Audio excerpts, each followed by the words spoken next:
Selamat datang di Ale Media. Buku ini ditulis oleh Timothy D. Walker. Dia seorang guru di Amerika Serikat. Tim panggilannya adalah pengajar di sekolah SD atau sekolah tingkat dasar. Tim pada mulanya bekerja setiap hari menguras waktu sekitar 12 jam. Dia sering terbebani sebagai seorang guru, sepulang sekolah harus menyiapkan bahan pengajaran untuk besoknya.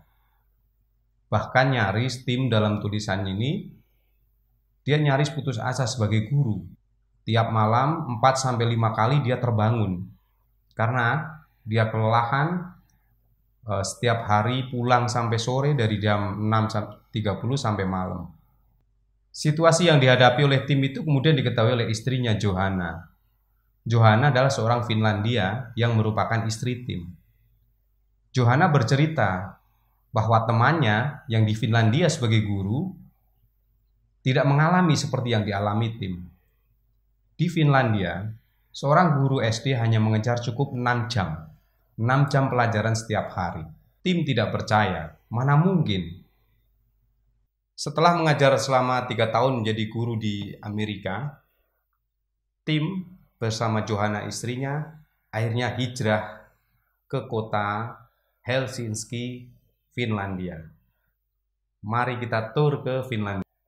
Sahabat Ale Media, bahwa tim selama 2 tahun mengajar di Finlandia, akhirnya dia bisa melahirkan bagaimana kunci dari kesuksesan pendidikan di Finlandia. Sebagaimana kita ketahui, tahun 2001, Finlandia merupakan negara dengan sistem pendidikan terbaik.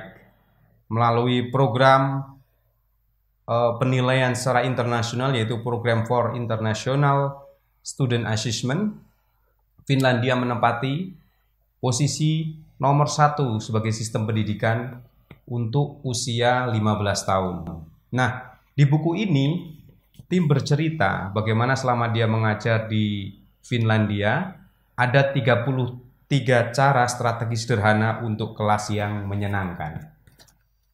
Buku ini secara umum daftar isi ya untuk halamannya.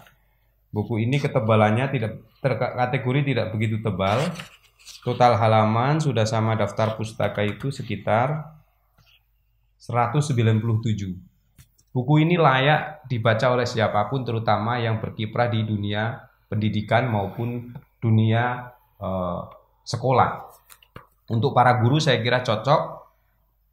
Melalui buku ini tim membagi 33 strategi sederhana untuk kelas yang menyenangkan. Nanti akan saya ambilkan beberapa contoh untuk kelas yang menyenangkan itu seperti apa. Dalam penulisan buku ini tim membagi menjadi 5 bab ya. Yang pertama yaitu bab kesejahteraan.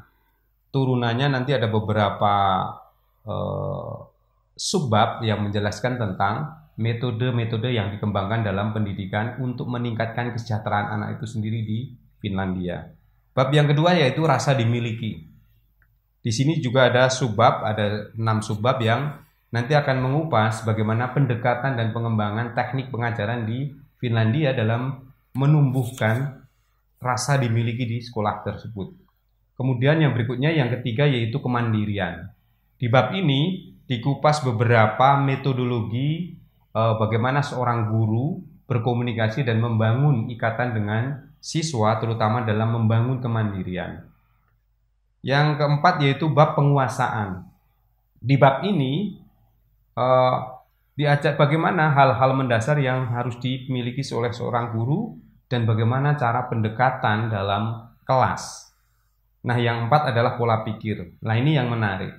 Di sini, di pola pikir ini tidak mengupas hanya guru dengan murid, tapi bagaimana kolaborasi guru dengan guru, yang di sini dengan kolaborasi lewat kopi. Menarik ya, nanti kita kupas satu persatu. Kemudian yang menarik dari halaman ini adalah, dari buku ini adalah halaman 189. Subjudulnya adalah Jangan Lupa Bahagia. Kita mulai dari bab 1 ya, tentang kesejahteraan. Jadi metodologi pendidikan di Finlandia yang itu juga mengagetkan oleh tim adalah saat dia pertama kali di Finlandia, dia merasa bahwa kegiatan guru di sekolah dasar yang dia pertama kali ngajar, yaitu di kelas 5 SD di Finlandia, dia merasa kaget karena pada waktu mendatangi sekolah itu kelihatan atmosfer lingkungan sekolahnya itu cukup landai. Dia mengalami tidak seperti di Amerika. Dalam buku ini dia bercerita. Jadi Tim karena pengalaman mengajar pertama selama 3 tahun di Amerika, di buku ini dia membandingkan selalu dalam semua kasus dengan Amerika, apple to apple-nya dengan Amerika. Nah, Tim awal mengajar merasa bahwa dia bagaimana ini adaptasinya agak susah. Karena apa? Di Finlandia ternyata untuk pendidikan SD itu guru mengajar tidak lebih dari 6 jam. Itu pun ini ya di subbab soal jadwal istirahat otak. Jadi ada pembahasan pertama tentang kesejahteraan. Di bab kesejahteraan adalah jadwal istirahat otak. Studi yang dilakukan oleh Finlandia menempatkan bahwa hasil survei anak-anak atau manusia dalam menangkap pembelajaran itu fokusnya itu di angka 45 menit. Nah, jadi dalam 1 jam pelajaran 45 menit proses belajar di kelas, itu pun dengan pengembangan berbagai metodologi di kelas supaya menyenangkan. Nah, 15 menitnya istirahat. Jadi kalau setiap hari misalnya anak kelas 6 digambarkan di sini, anak kelas 6 SD itu hanya 6 jam pendidikan sehari. Nah, 6 jam itu dalam setiap 1 jam pelajaran itu wajib istirahat selama 15 menit. Nah, waktu istirahat ini digunakan dengan alasan juga untuk moving siswa, sehingga karena siswa kelas dasar ini kan pengembangan motoriknya juga masih besar untuk pertumbuhan motoriknya, sehingga mereka juga untuk mengusir kejenuhan mereka istirahat. Nah, yang berikutnya yaitu belajar sambil bergerak. Di metode ini untuk mengusir kejenuhan, jadi Tim bercerita bahwa ketika guru lebih banyak berbicara di kelas menjelaskan sesuatu, itu hasil surveinya tidak cukup tinggi. Ternyata ada 15 menit setelah itu siswa fokusnya akan berubah. Nah, Tim mencoba dengan metodologi bahwa paling lama seorang memberikan ceramah di kelas, memberikan kepada siswa itu 15 menit. Selebihnya mengembangkan aktivitas siswa itu sendiri dalam kelas. Nah, di sini Tim dengan belajar sambil bergerak. Jadi anak-anak menerima ceramah ya, penjelasan selama 15 menit. Setelah itu mereka melakukan tugas. Nah, tugas tersebut kemudian setiap siswa menempelkan di dinding kelasnya.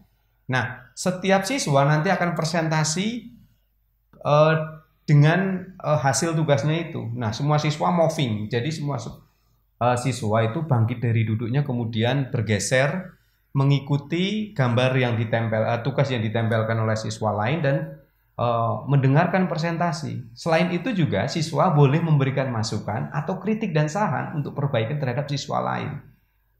Nah, ternyata cara ini selain mengembangkan si siswa itu dengan siswa lain, juga membangun kerjasama antar siswa untuk saling memberikan masukan, dan siswa ini terbangun untuk menerima masukan dan kritikan dari satu sama lain.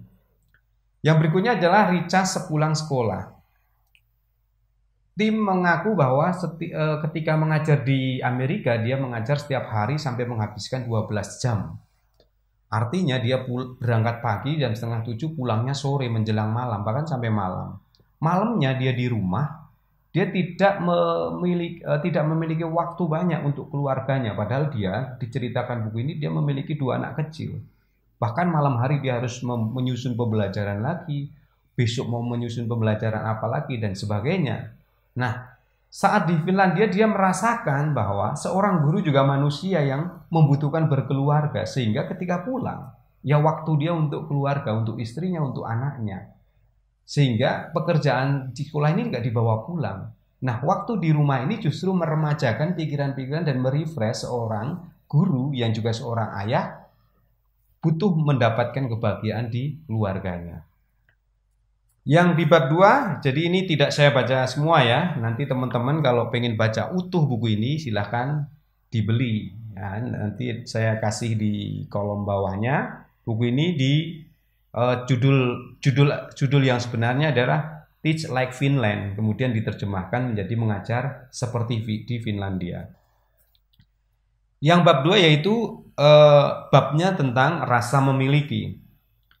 Nah, metode yang dikembangkan di sini dalam rasa memiliki salah satunya adalah mengenal setiap anak. Ini tentu tugas di semua pendidikan bahwa seorang guru, misalnya dalam rombongan belajar atau rombel itu dalam satu kelas itu 25 anak, 24 atau 20 anak. Seorang guru menurut tim wajib memahami satu sama lain di antara siswa itu. Nah, metodenya sederhana dengan cara mengenal setiap anak.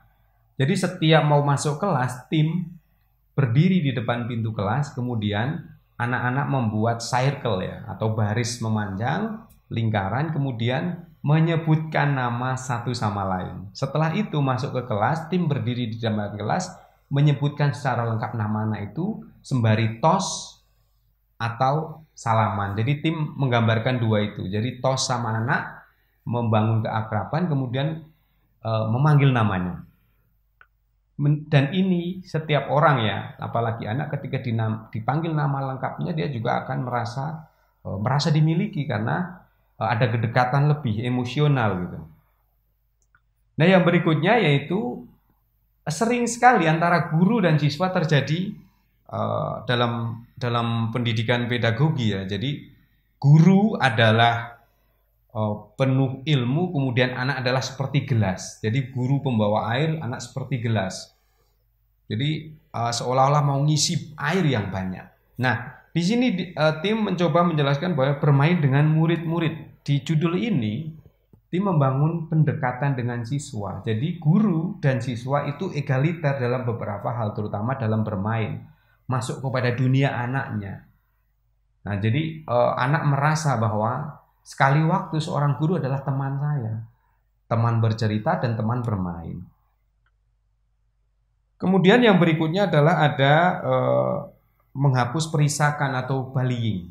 Nah, di Finlandia itu ada bagaimana cara metodologi menghapus soal bullying. Ternyata perisakan di Finlandia juga menjadi satu ancaman dalam pendidikan. Nah, di proses ini pendekatan yang dilakukan adalah setiap siswa pada awal pembelajaran membuat seperti fakta integritas, bahwa tidak akan misalnya menghardik satu sama lain, memukul dan sebagainya, kemudian atau membuli dengan perisakan dengan kadar masing-masing itu, kemudian anak-anak menandatangani fakta integritas. Pertanyaan ini sebagai pencegahan awal bahwa anak menghormati satu sama lain dan tidak akan bertindak seperti yang masuk kategori bullying atau perisakan. Nah, pertanyaannya ketika terjadi perisakan apa yang dilakukan sekolah? Nah, di sini ada metodologinya. Bagaimana pengembangan hubungan orang tua dengan murid, murid dengan murid, antar murid dengan guru. Nah, proses-prosesnya ada negosiasi, ada mediasi yang dilakukan ketika ada aduan bullying. Dan siswa dibangun untuk terbuka ketika mendapatkan masalah dengan siswa lain. Menariknya adalah dalam setiap mediasi ini atau penyelesaian konflik antar misalnya terjadi bullying, dalam metodologi itu ditempatkan siswa paling tua di kelas itu sebagai dia untuk mengetahui bahwa ketika ada konflik. Kemudian ada mengejar mimpi kelas ya. Nah, di kemandirian ini yang menarik ada mulai dengan kebebasan. Nah, di sini untuk yang di halaman 92 ini tentang mulai dengan kebebasan ini, tim menceritakan bahwa untuk membangun kemandirian, suatu hari dalam satu pekan kadang pembelajaran ini memberikan kemandirian kepada anak. Guru tidak memberikan ceramah atau menyampaikan materi di kelas. Tapi dalam seminggu itu tim memberikan tugas. Hari ini tugas ABC misalnya. Anak-anak diberi kebebasan untuk mengerjakan dengan kemampuan waktu yang mereka miliki. Ada yang ke perpustakaan, ada yang mengerjakan di taman. Dan gurunya tetap standby di lingkungan sekolah. Sehingga ketika anak ada pertanyaan atau konsultatif, mendatangi seorang guru itu. Nah, ini menurut saya menarik ya. Jadi satu minggu anak-anak bereksplorasi dengan kemandirian dirinya, karena ketika dikasih tugas tidak harus di kelas, di seputar sekolah dia bisa mengerjakan. Nah, di situ juga bisa melihat bagaimana pengembangan anak satu sama lain, kondisi paling bahagia mengerjakan tugas-tugas dari seorang guru. Yang berikutnya adalah meninggalkan batas. Ini serupa dengan yang di depan tadi. Jadi sering sekali antara guru dan anak dengan siswa itu ada batas. Tim menjelaskan bahwa batas-batas itu mestinya hilang, karena ketika kita berpartner dengan siswa, sama-sama menjadi subjek dalam pembelajaran, maka bersama-sama meninggalkan batas. Kemudian di sini juga dalam kemandirian buat rencana bersama siswa Anda. Jadi ada perencanaan kelas dan sebagainya, ide-idenya dari siswa. Bukan top down, tapi dari anak-anak sendiri merencanakan, kemudian guru sebagai fasilitator. Di bab keempat, yaitu tentang penguasaan, ini ada ajarkan hal-hal yang mendasar. Misalnya kita diceritakan di sini bahwa setiap kita ini butuh makan. Nah, ada hal-hal yang mendasar, misalnya mencuci piring, mencuci sendok, itu diajarkan di sekolahan. Kemudian memasak bersama. Hasil masakannya ini kemudian tidak dinilai oleh guru, dicicipi satu sama lain, tapi mereka merayakan makan bersama antar kawan ini. Jadi ada pelajaran masak untuk anak SD, yang itu perencanaan masaknya dan sebagainya dilakukan oleh anak dan dinikmati oleh anak itu sendiri. Kita masuk ke bab 5, yaitu tentang pola pikir. Di pola pikir ini ada 1, 2, 3, 4, 5, 6, ada 6 subbab. Ini mengupas berbagai hal. Nah, saya akan bercerita yang untuk subbab kolaborasi lewat kopi. Tim ketika datang ke Finlandia awalnya karena dia workaholic sebelumnya itu kerja dengan intensitas tinggi di Amerika waktu ngajar, dia melihat ketika guru-guru di Finlandia itu ngumpul di lunch ya, di tempat ngopi di sekolahan itu berkumpul, mereka berdiskusi, mereka membaca majalah, mengobrolkan sesuatu di luar pelajaran, di luar mengajar. Nah, tim awalnya menduga ini apa yang mereka diskusikan, apakah mereka mendiskusikan tentang siswanya dan sebagainya. Ternyata di ruang ngopi itu betul-betul untuk rehat guru. Jadi guru mereka mendiskusikan sebagai perkawanan satu sama lain. Dan disitulah saling berbagi ide dalam pengembangan kelas. Paling inti dari buku ini adalah halaman 189, yaitu jangan lupa bahagia. Prinsip dari pendidikan yang dinilai itu paling dasar, yaitu bagaimana anak-anak bisa bahagia ketika belajar. Anak-anak bisa bahagia ketika bersekolah. Mencari ilmu, berpendidikan di sekolah, tujuan utama adalah anak itu harus bahagia dulu ketika menikmati dan proses belajar. Bagian-bagian yang lain silahkan beli bukunya ya. Buku ini sangat cocok untuk teman-teman yang berkiprah di dunia pendidikan.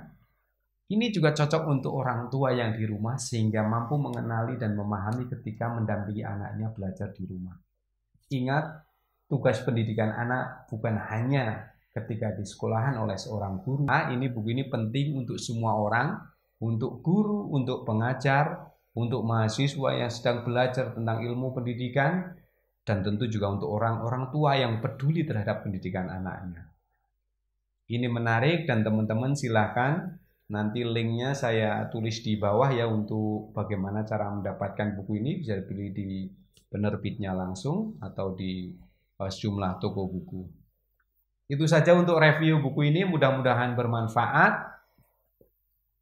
Tetap bila konten ini menarik dan bermanfaat silahkan like, comment, subscribe.